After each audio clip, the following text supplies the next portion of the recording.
This is CBN NewsWatch.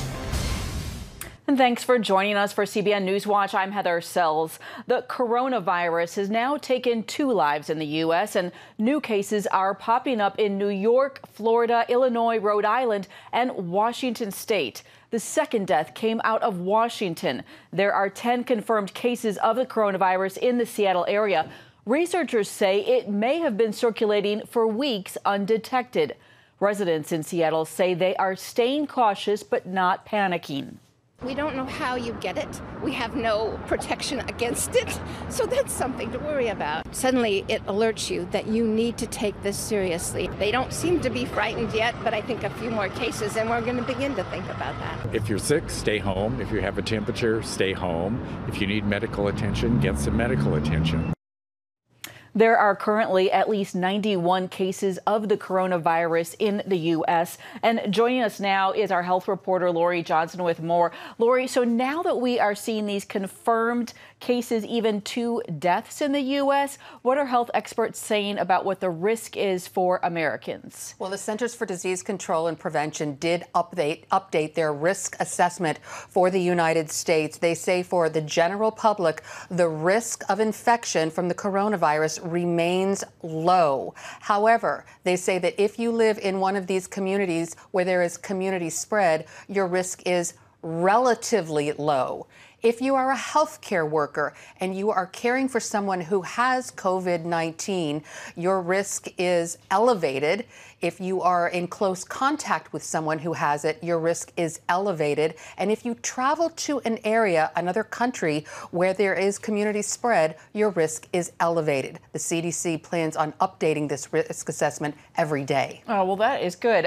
So what does it mean when we talk about an area like Seattle where they think that it was circulating but undetected for several weeks? This is very interesting. You may remember a long time ago when this first broke out, 6 weeks ago, there was someone in the Seattle area who had just come back from Wuhan, China. This is before the travel restrictions were put into place. He came forward and said, hey, I just was in the area. They tested him and he tested positive. Now, he was one of these people who had a very mild case. They observed him. He was quarantined for a while, and then he went home. So now people are wondering if in sometime during that time when he got off the plane and before he sought medical attention, did he infect some people? And has this been spreading the whole time? And now has that infection made its way into a nursing home? That's where we're seeing so many of these cases and 1 death. This is all in the same nursing home and in the same general area. The other death is in that same area, a 50-year-old man who did have underlying health issues, which is something that we've been saying really elevates your risk of serious injury and death. Mm-hmm. Okay, and we know that there have been some problems with the tests for coronavirus. What is the status now? Are there enough, or what is going on? That's a great question. I was involved with a conference call with the CDC last Friday, and they said they have kind of gotten the kinks worked out. Since that time, they have sent tens of thousands of cases, especially to the most affected areas in the country. More are on the way. Heather, what I find the most exciting is in about 3 weeks or so, we might be seeing these instant read tests coming to a doctor's office near you, where you can go in and get tested for coronavirus and find out right then and there if you have it. That'll really give us a great idea of exactly who is infected. Okay. And we've talked about prevention. Is hand hygiene really still it? Are there other things that people should really have top of mind? Absolutely. Health experts say the best way to prevent getting it is to keep your hands clean, wash, use hand sanitizer, don't touch your face. Believe it or not, studies show that we touch our face about 20 times a day. Don't do that. And then, of course, if you are sick, stay home to prevent the spread. That's an important one as well. Okay, a lot of practical information, and it keeps changing. So thanks for keeping up with it. You're right. And a lot of people wonder what should I look for? How do I know if I'm sick? This is a respiratory disease. So we're talking about a cough, shortness of breath, and then an elevated fever. Now, if you're having difficulty breathing, get some medical attention right away. Okay. All right. Thank you so much, Lori. My pleasure. And the coronavirus has also infected the stock market, helping to drive it down 12% in a week. Stocks rallied as trading got underway today, with the Dow up as much as 600 points before noon. CBN News financial editor Drew Parkhill says the Dow may have hit at least a short-term bottom on Friday. The Dow Jones Industrials hit around 24,700, a little under that Friday. That's going to be a very important price level to watch. People will be watching that level. As long as we hold above that, the worst may be over for now. We'll see. But investors are still watching the news about the virus, and China's economy appears to be starting to come back. Do stay with us for the latest on the coronavirus as we continue to provide updates right here on the CBN News Channel and on CBNNews.com. Well, in presidential politics today, Democrat Amy Klobuchar says she is dropping out of the 2020 race and she will endorse Joe Biden. The late-breaking news comes after Pete Buttigieg announced Sunday that he is ending his campaign. His decision came just a day after Biden, one of Buttigieg's leading rivals, came out on top in South Carolina's primary. Buttigieg spoke Sunday, saying the best thing to do for the Democratic Party was to step aside. Our goal has always been to help unify Americans, to defeat Donald Trump, and to win the era for our values.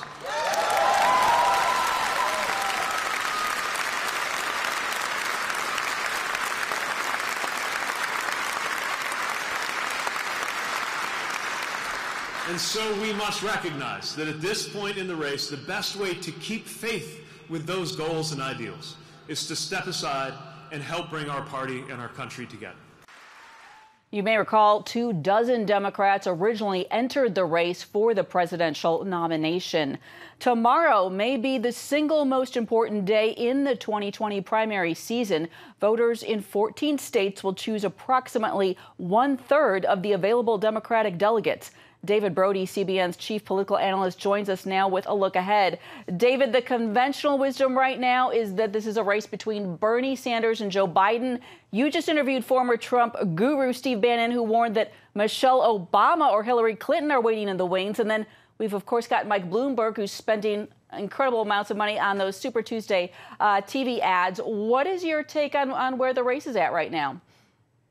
Well, I think it's very clear that it's Bernie versus Biden. I don't think there's any question about that. Mike Bloomberg is the X factor. We're going to find out on Super Tuesday if he has any X in the factor. We know he's got a lot of bucks in the factor for sure. And why is that important? Because, look, if Bloomberg is a big dud on Super Tuesday, well, that changes this race even more. Because then Joe Biden most likely would get a lot of that Bloomberg support if indeed he would, let's say, drop out if he was a big dud on Super Tuesday. So we're going to find out. And so in essence, Heather, this comes down to a game of math to a degree and energy. You know, Bernie's got the energy. He's got the progressives. He's got the big rallies. He's got the whole kit and caboodle there. But Biden may have math on his side. In other words, Buttigieg out. A lot of those supporters will go to Biden, not as many to Bernie. Klobuchar out, she'll endorse Biden. And then if Bloomberg gets out as well, once again, a lot of that shifts to Biden. And so all of a sudden it becomes kind of a tag team on one side. All of those center left, let's call them left, not socialists, but they're on the left, but they come together. And that's how they take on Bernie. There's a lot still at play here, though. We'll find out a lot more Wednesday morning. It's going to be a big day. California and Texas are the so-called crown jewel states with incredible delegate counts. Both states are also 40% Latino, and Sanders has been aggressively courting Latinos. What do you see taking place in those states tomorrow? All right. So, Heather, I'm glad you brought this up because California is really the one key state to watch tomorrow. There are going to be a lot of states to watch, but here's why. 315 delegates just in California alone. Bernie Sanders is doing very well there. He's going to win the bulk of delegates in California. But here's the question. I don't want to kind of geek out here, but there's a 15% threshold that you have to get to. A candidate must get at least 15% of the vote in a state to get any delegates. So if Joe Biden gets under 15%, he will get a big goose egg, 0. More delegates for Bernie, therefore. And therefore, at the end of Super Tuesday, if Bernie Sanders is collecting 250 out of 315 delegates in California, hey, at that point, Bernie's going to have a sizable lead no matter what Biden and Bloomberg and the rest of them do after Super Tuesday. That's why California is so very important. Biden must get over that 15% threshold to get some delegates. We'll see how he does. He's running pretty well in Texas. Bernie's still leading in Texas. Biden doing better in Texas. But California, very, very important, because if this gets away, the way this gets away from Biden and the Democrat establishment, is that if Bernie does well in California and there's a delegate lead that just might be just too much to catch him with. And once again, to be clear, that doesn't mean he's going to have a majority of delegates by the time they hit the convention. But if he's far and away above the leader, it's going to be hard to take it from him.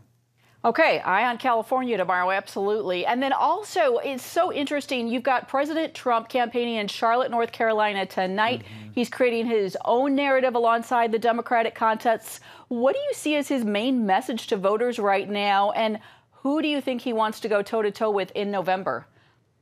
It's a good question. The conventional thinking is that he and his supporters and everybody else want Bernie Sanders to be the nominee, and that will be a wonderful juxtaposition between capitalism and socialism. And to answer the first part of your question, the message at the rallies is socialism. In other words, please, whatever you do, don't elect a socialist or a democratic socialist for president. That's not where we want this country to go. And that's been the theme. So Bernie would fit that theme, obviously, very, very well, though the Trump campaign will do that to any candidate that becomes the nominee, but Bernie for sure. And Steve Bannon was actually telling me in my recent podcast, don't be so cocky here. Be careful what you wish for. There are more tears shed for answered prayers than unanswered prayers if you get Bernie, because he's got a progressive base. They're hungry. They're young. So that's a question whether or not they're going to show up in the polls. But he's got a lot of energy and momentum on his side. He plays the populist card as well for Trump. So we've got one angry white guy potentially versus another angry white guy. Look, good luck. Populism versus populism, but two completely different agendas. All right. Well, David Brody, thank you so much for your insights. And we're going to be watching closely tomorrow. Thank you so much. Also, for more political news and analysis, do be sure to catch Faith Nation this evening. You can watch it right here on the CBN News Channel. Coming up, the U.S. and the Taliban have struck a deal. What does this mean in the coming months? We'll discuss that next. But before we go to break, here's a look at what is trending on CBNNews.com.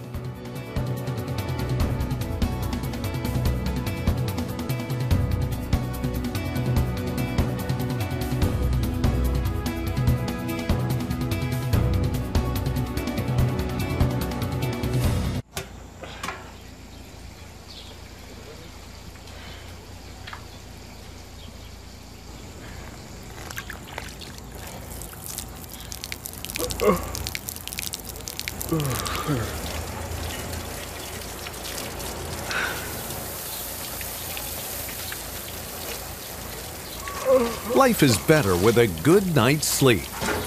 Get your free DVD or booklet of Protect Your Sleep as the world watches from the outside. It's a big diplomatic tug of war here in the Middle East. Go inside the story with Jerusalem Dateline. Israeli archaeologists are talking about a discovery that could change the thinking about the Temple Mount. Join CBN Jerusalem Bureau Chief Chris Mitchell and get the biblical perspective on the events shaping the world. What starts in Israel then ends up going to other places. Watch Jerusalem Dateline Friday night at 9:30 on the CBN News Channel.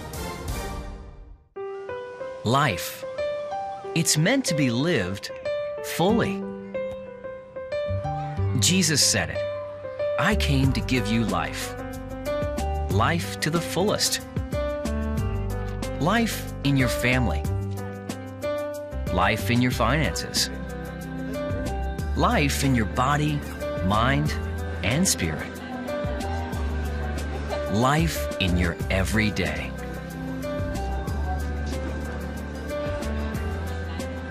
At CBN.com, we're taking what Jesus said seriously. We're here to help you discover life. Life.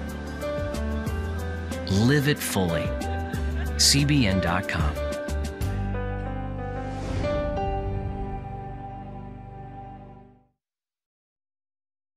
The Taliban, known as the world's deadliest terrorist organization, is on a charm offensive a day after leaders of the group and the United States signed a deal to end the Afghan war.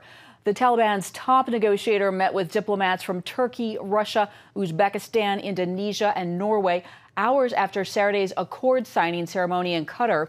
Secretary of State Mike Pompeo was on hand to witness the moment. As part of the agreement, the United States will withdraw 4,400 troops from Afghanistan in the next 135 days, providing the Taliban agrees to security guarantees and a ceasefire. A full withdrawal of all U.S. and coalition forces would follow within 14 months of the agreement, again, as long as the Taliban keeps its end of the bargain and refrains from carrying out terror attacks against civilians and Western forces. President Trump wants to end America's 18-year war there and bring U.S. troops home. He said Saturday that he would be open to meeting with Taliban leaders. And CBN News senior international correspondent George Thomas joins me now for a closer look at this agreement. And George, we are hearing there's already some cracks. Absolutely. So tell us about that. Yeah, as expected. I mean, the United States expected this. One of the sticking points was that the Taliban would agree to release, the Afghan government would agree to release 5,000 Taliban prisoners. The Taliban would agree to release 1,000 Afghan prisoners. All of this, Heather, happening before March 10th, before the talks even happen between now and March 10th.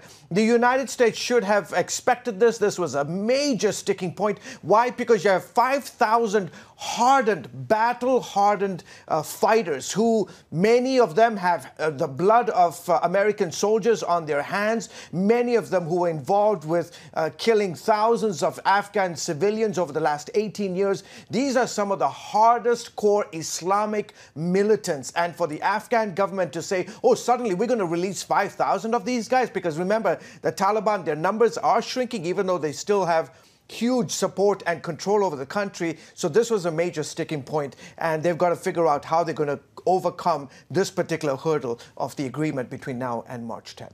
Heather. Yeah, so why should we trust the Taliban? And do you just expect there's going to be a resumption of violence? Look, the problem after covering the Afghan war over the last 18 years for CBN News, the Taliban, they're not a monolithic terrorist group. I mean, they have elements of ISIS. They've got elements of Al-Qaeda, the Islamic jihadist groups, sort of an alphabetic, the sort of alphabet soup of terrorist organizations. So the challenge for the Taliban leaders is to try and really get all of the groups together to be on the same page and say, listen, you need to stop all these terrorist attacks. You've got to stop using Afghanistan as a recruiting base to launch terrorist attacks in other parts of the world against the United States. That's going to be difficult. I expect you're going to see attacks. Incidentally, just about 24 hours after these guys signed the dotted lines, there was a terrorist attack today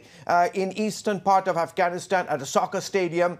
The Taliban has not claimed responsibility, but look, listen, this is a challenge. I think we're going to see this. The United States expects that there's going to be ongoing violence between now and the weeks, months ahead. Well, it's a whole culture, and it doesn't seem that you can do a 180 overnight. No, absolutely not. You've, of course, been to Afghanistan multiple times, reported there, and I'm wondering, how does this play out for women there, for religious minorities, so many stakeholders? Absolutely. In fact, one of the leading Afghan human rights activists this morning told members of the media in downtown Kabul that this is a dark day in the history of Afghanistan. They remember what it was like to suffer under the brutality of the Taliban. I remember, Heather, hours after the United States had launched its invasion of Afghanistan, I was on the ground in Kabul covering the war, and back then, you never saw any images of women openly veiled, openly uncovered, rather. They were all covered, all the paintings, all the pictures of women. They lived under such brutality meted out by the Taliban, and the thought that after 18 years, after thousands of U.S. troops killed, billions of dollars spent, that we are about to make a deal. Well, we've made a deal. Whether it sticks or not is going to be seen with the leading terrorist organization in the world. But at the heart of this agreement, the Trump administration, from day one, when he came into the office 4 years ago, said, I want my troops, I want my men and women who serve in Afghanistan to come home. This is part of the pledge that he has made, and he wants to to deliver on that promise. Well, I know hopes are high, but we're cautious as well. Thank you, George. You're most welcome. Absolutely. Up next, how Christians are responding to the horrible conditions of prisons in Haiti.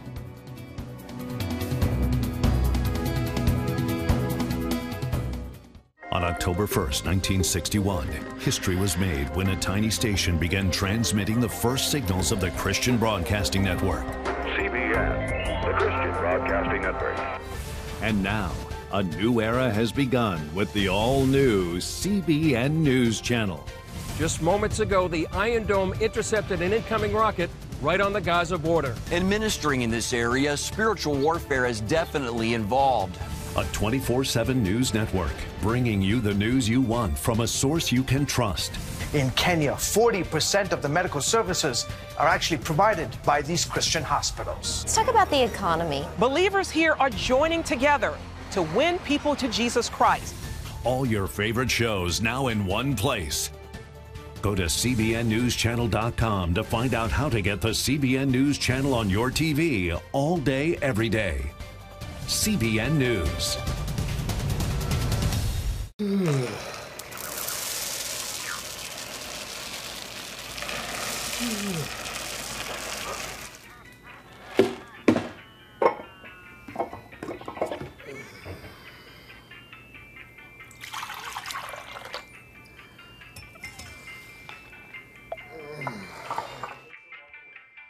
Life is better with a good night's sleep.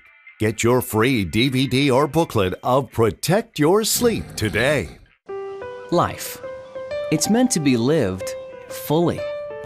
Jesus said it. I came to give you life. Life to the fullest. Life in your family. Life in your finances. Life in your body, mind, and spirit. Life in your everyday. At CBN.com, we're taking what Jesus said seriously. We're here to help you discover life. Life. Live it fully. CBN.com. You may remember last week, FaithWire.com's Dan Andros told us about the startling condition of prisons in Haiti and the work that missionaries were trying to do to help. Our Mark Martin spoke with him about the response by viewers and readers like you.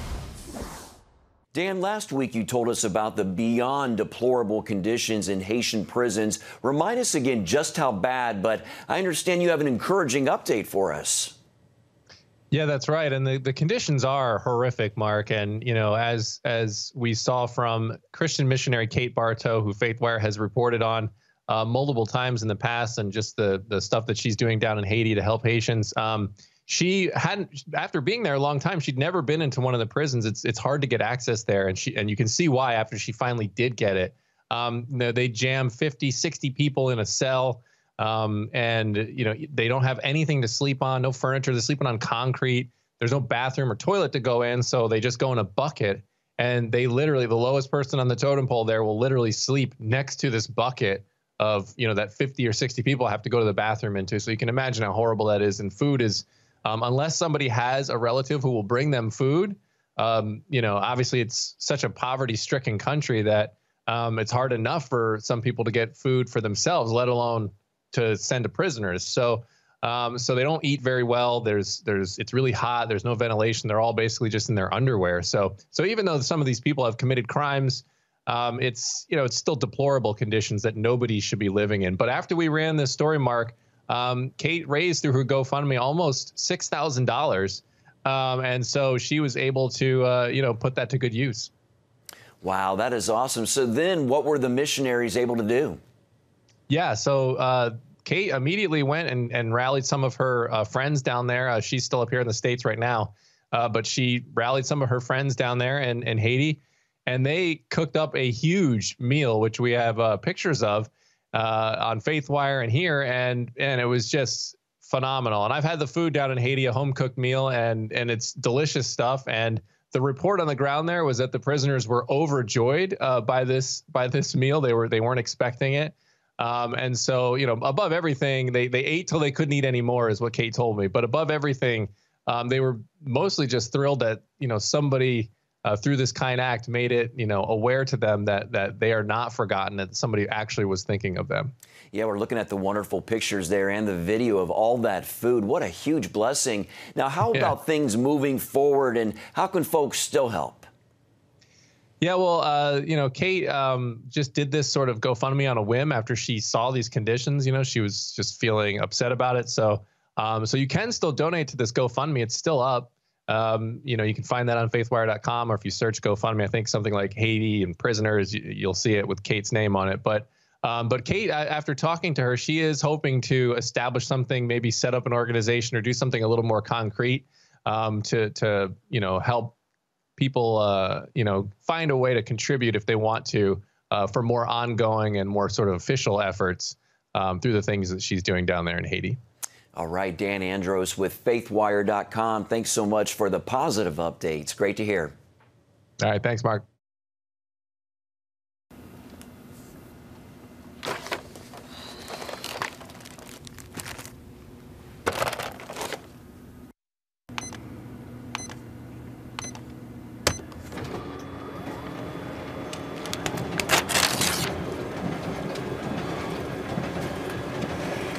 Life is better with a good night's sleep.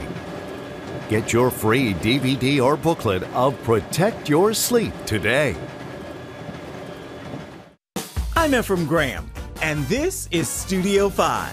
Cruise with me as I discover the good things happening in the world of music, sports, television, and movies. The fact that Ryan Coogler was going to be directing the film, I knew that something special was going to happen.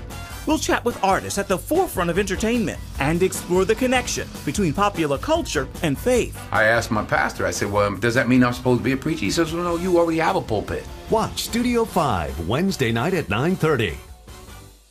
Remember for a moment what it was like to be a child. You believed every story you were told. You saw a world full of endless possibilities. What stories will the world's orphaned and at-risk children believe? We believe the Bible tells the only story truly worth believing. We believe that every child should have the opportunity to dream, the chance to take challenges and turn them into possibilities, the chance to stand on the promises of God, to recognize their place in the greatest story ever told. They have their whole lives ahead of them. Theirs is a world of endless possibilities. They are looking for a story to believe. We will tell them that story. Will you join us?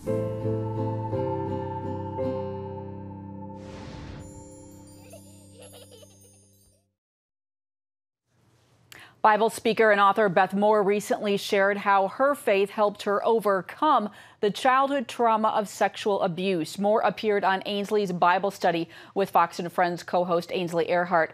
Moore said, "I would memorize scripture. I put those truths on index cards, and I would take those things with me everywhere I went, just saying those scriptures over and over." For years, Moore has advocated for sexual abuse survivors, reminding them where to turn. She talked to CBN News in 2016, encouraging women to hold on to their faith, saying, "Let's keep this truth ever before us in these days of ever surfacing evil. God is light, and in him is no darkness at all. God has no dark side." And that's it for this edition of CBN News Watch. Have a great day.